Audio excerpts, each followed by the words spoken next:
ಎಲ್ಲರಿಗೂ ನಮಸ್ಕಾರ. Welcome back to my channel. ನಾನು ಗಾಯತ್ರಿ.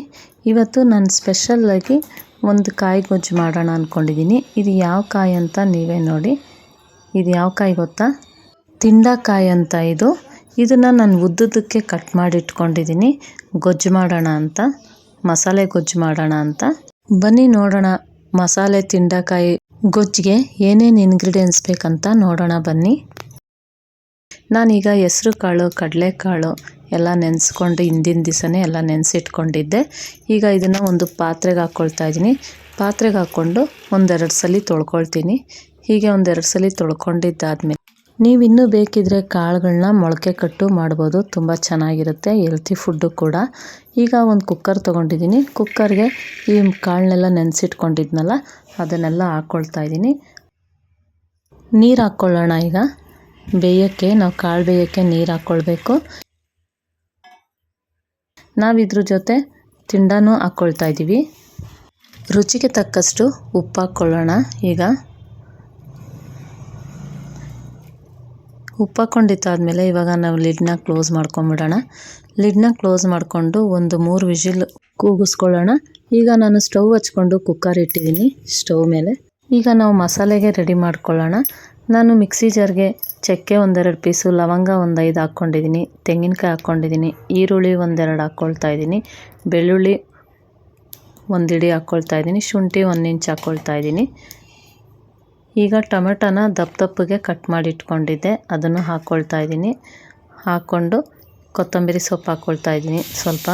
ಕುಕ್ಕರ್ 2 ವಿಷಿಲ್ ಕೂಗಿದೆ. ಇವಾಗ ಧನಿಯಾ ಪುಡಿ ಹಾಕ್ಕೊಳ್ತಾ ಇದ್ದೀನಿ. ಧನಿಯಾ ಪುಡಿ 1.5 ಸ್ಪೂನ್ ಹಾಕ್ಕೊಳ್ತಾ ಇದ್ದೀನಿ. Garam masala 1 tea spoon. ನಂತರ ಖಾರದ ಪುಡಿ ಹಾಕ್ಕೊಳ್ತೀನಿ. ನಾನು ಖಾರದ ಪುಡಿನ 2 ಸ್ಪೂನ್ ಹಾಕ್ಕೊಳ್ತೀನಿ, ಸ್ವಲ್ಪ ಖಾರ ಇರಲಿ ಅಂತ. 2 ಸ್ಪೂನು ಇಲ್ಲ 1.5 ಸ್ಪೂನ್ ಹಾಕ್ಕೊಳ್ಳಿ ಸಾಕು. ಈಗ ಮಸಾಲೆ ರುಬ್ಬಕ್ಕೆ ನೀರು ಹಾಕ್ಕೊಳ್ತಾ ಇದ್ದೀನಿ. ನೀರು ಹಾಕ್ಕೊಂಡು ನಾವು ರುಬ್ಕೊಳ್ಳೋಣ. ನೈಸಿಗೆ ರುಬ್ಕೊಳ್ಬೇಕು. ನೋಡಿ ಈ ರೀತಿ ಇರಬೇಕು ಮಸಾಲೆ. ನೋಡಿ ಚೆನ್ನಾಗಾಗಿದೆ ಮಸಾಲೆ. ಈಗ ನಾವು ಸ್ಟವ್ ಹಚ್ಕೊಂಡು ಬಾಣಲಿ ಇಟ್ಟಿದ್ದೀನಿ ಗೊಜ್ಜು ಮಾಡೋಕ್ಕೆ. ಈಗ ಎಣ್ಣೆ ಹಾಕ್ಕೊಳ್ತಾ ಇದ್ದೀನಿ. ಎಣ್ಣೆ ಕಾದಿದೆ. ಈಗ ಪಲಾವ್ ಎಲೆ 1 ಹಾಕ್ಕೊಳ್ತಾ ಇದ್ದೀನಿ. ಪಲಾವ್ ಎಲೆ ಹಾಕ್ಕೊಂಡಿದ್ದಾದಮೇಲೆ ಒಂದು ಮರಾಠಿ ಮೊಗ್ಗು ಹಾಕ್ಕೊಳ್ತಾ ಇದ್ದೀನಿ. ಮರಾಠಿ ಮೊಗ್ಗು ಇದೆಲ್ಲ ಹಾಕ್ಕೊಂಡ್ರೆ ಚೆನ್ನಾಗಿರುತ್ತೆ ಸ್ಮೆಲ್ಲು. ಕಸ್ತೂರಿ ಮೇಥಿ ಸ್ವಲ್ಪ ಹಾಕ್ಕೊಳ್ತಾ ಇದ್ದೀನಿ.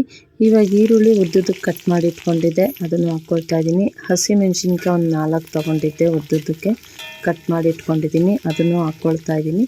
ಹಾಕ್ಕೊಂಡು ನಾವು ಚೆನ್ನಾಗಿ ಫ್ರೈ ಮಾಡ್ಕೊಳ್ಳೋಣ. ಈ ರೀತಿ ಚೆನ್ನಾಗಿ ಫ್ರೈ ಮಾಡ್ಕೊಂಡಿದ್ದಾದಮೇಲೆ 1 ಟೀ ಸ್ಪೂನ್ ಅರಿಶಿನ ಹಾಕ್ಕೊಳ್ತಾ ಇದ್ದೀನಿ. ಅರಿಶಿನ ಹಾಕ್ಕೊಂಡು ಫ್ರೈ ಮಾಡ್ಕೊಳ್ತಾ ಇದ್ದೀನಿ. ಈ ರೀತಿ ನೋಡಿ, ಈ ರೀತಿ ಚೆನ್ನಾಗಿ ಫ್ರೈ ಮಾಡ್ಕೊಳ್ಳೋಣ.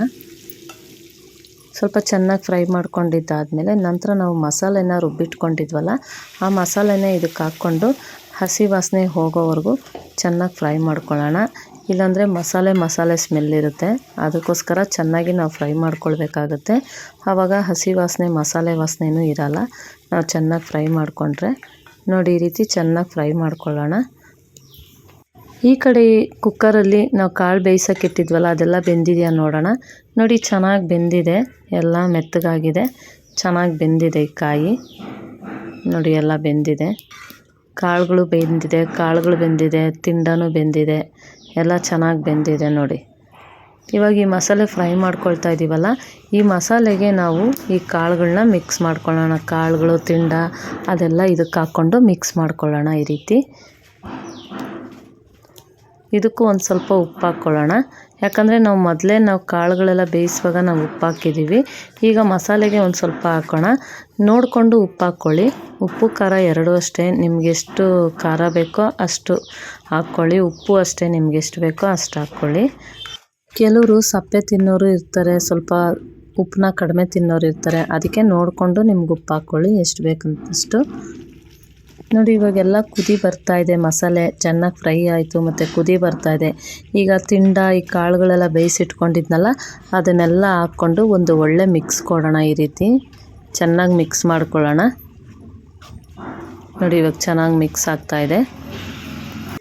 ನೋಡಿ ಇವಾಗೆಲ್ಲ ಚೆನ್ನಾಗಿ ಮಿಕ್ಸ್ ಆಗಿದೆ, ಚೆನ್ನಾಗಾಗಿದೆ. ಈಗ ಮಸಾಲೆ ತಿಂಡ ಗೊಜ್ಜು ರೆಡಿಯಾಗಿದೆ. ನೀವು ಟ್ರೈ ಮಾಡಿ, ನಾನು ಹೇಗೆ ಮಾಡಿದ್ದೀನಿ ಅಂತ ಕಮೆಂಟ್ ಹಾಕಿ ಹೇಳಿ. ಇದು ತುಂಬಾ ಆರೋಗ್ಯಕ್ಕೂ ಅಷ್ಟೇ, ಇದು ತುಂಬಾ ಒಳ್ಳೆಯದು.